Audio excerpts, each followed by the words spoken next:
de una entrega más de cuáles son estos mitos y realidades que hoy están dándose alrededor de la industria de la movilidad eléctrica. Los vehículos 100% eléctricos todavía retoman gran parte del concepto con el que vivimos durante prácticamente 100 años del modelo basado en el vehículo impulsado por un motor de combustión interna, y sobre ese mismo modelo pues había una batería que era lo que generaba chispazo o el encendido de la batería, y que al día de hoy, aunque ya no necesitamos ese chispazo, sigue funcionando por los vehículos impulsados por electricidad para estos vehículos que utilizan pilas. Lo cierto es que, por paradójico que suene, los vehículos 100% eléctricos utilizan las mismas baterías que utilizaban los vehículos impulsados por motores de combustión interna, estas de plomo, que pues no quiero decir marcas, pero ustedes y yo las conocemos, a las que había que pasarles corriente precisamente para generar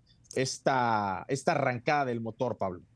Y que en este caso, señor Moreno, cuando tú presionas el botón de encendido de un coche eléctrico, evidentemente esa energía almacenada en estos acumuladores de 12 volts, estas cajas negras que vemos debajo del cofre, en el caso de un coche eléctrico, funcionan para liberar electricidad que va a alimentar los primeros sistemas que se ponen en funcionamiento, ¿no? En este caso, por ejemplo, el panel de instrumentos, el sistema de infoentretenimiento, toda esa parte de la electrónica, y además administra la cantidad de corriente necesaria a las computadoras justamente que administran o que operan o que controlan cada uno de los sistemas de alta tensión. Esto se sigue conservando hoy en día en los coches eléctricos para separar los circuitos de alta tensión y los circuitos de baja tensión. ¿Qué son los circuitos de baja tensión? Son todos aquellos que requieren una cantidad de corriente menor, una tensión más baja, ¿no? Llámese faros principales, limpia parabrisas, sistema de infoentretenimiento, todos esos elementos que requieren de una alimentación eléctrica los administra la batería de ácido plomo, esta batería cuadrada, 12 volts. Y esto está separado de esa forma. Y las otras baterías, las que hay que recargar con un cargador de pared o en un centro comercial, ese es otro circuito. Esas son baterías de litio y que requieren de un sistema independiente. Esto es por seguridad, señor Moreno. Al final, si separas el circuito de alta tensión con el de baja tensión, cualquier anomalía que se presente, inclusive un impacto, y lo platicamos la semana pasada, ¿no? Estos circuitos se desconectan y evitan que vaya a haber alguna fuga de energía, inclusive algún incendio. Pero esa es la razón de que hoy en día abramos el cofre de un coche eléctrico y, más allá de encontrar un espacio de almacenamiento, pues también encontramos por ahí cubierta esta batería, que en algunos casos también puede ir instalada también en la parte de la cajuela, pero es justamente para eso, para separar los circuitos. Obviamente esta batería no sucede como en los coches de combustión interna, que se recarga con la energía que produce el alternador o el generador con el movimiento del motor a combustión interna.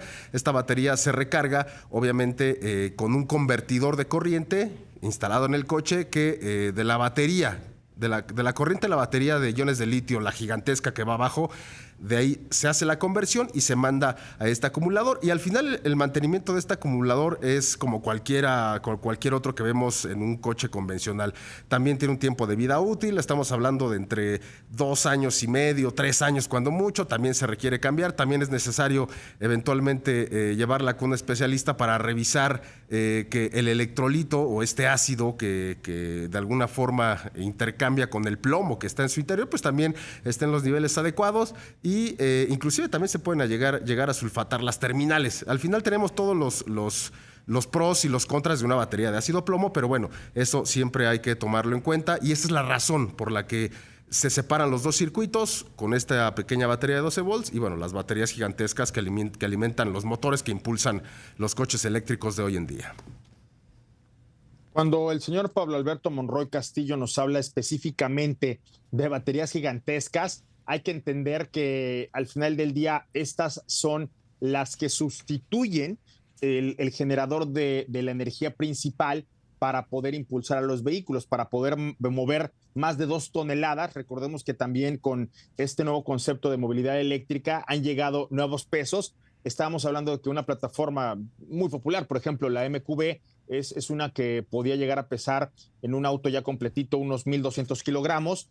Un hatchback del tamaño de un León, por ejemplo, pudiera estar en un rango de 1,200, 1,400 kilogramos, y esto obviamente le proporcionaba algunas cualidades muy particulares de agilidad, pues de condiciones de frenado, de condiciones de aceleración, de condiciones de consumo energético, y cuando sustituimos este modelo y esta plataforma por una nueva como la MEV, para equiparar peras con peras y manzanas con manzanas, una vez más retomo el nombre de la plataforma eléctrica del mismo grupo automotor.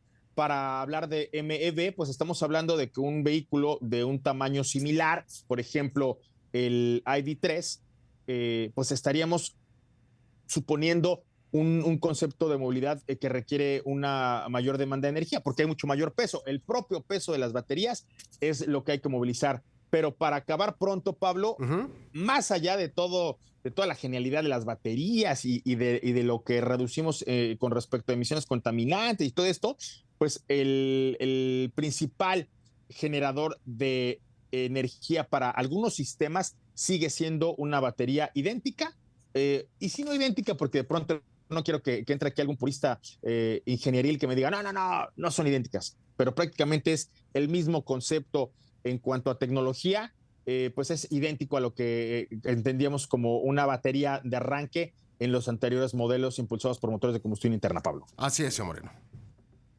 Y como muchos sistemas de los que iremos dando cuenta más adelante. Vamos a un corte, regresamos, estás en Autos en Imagen.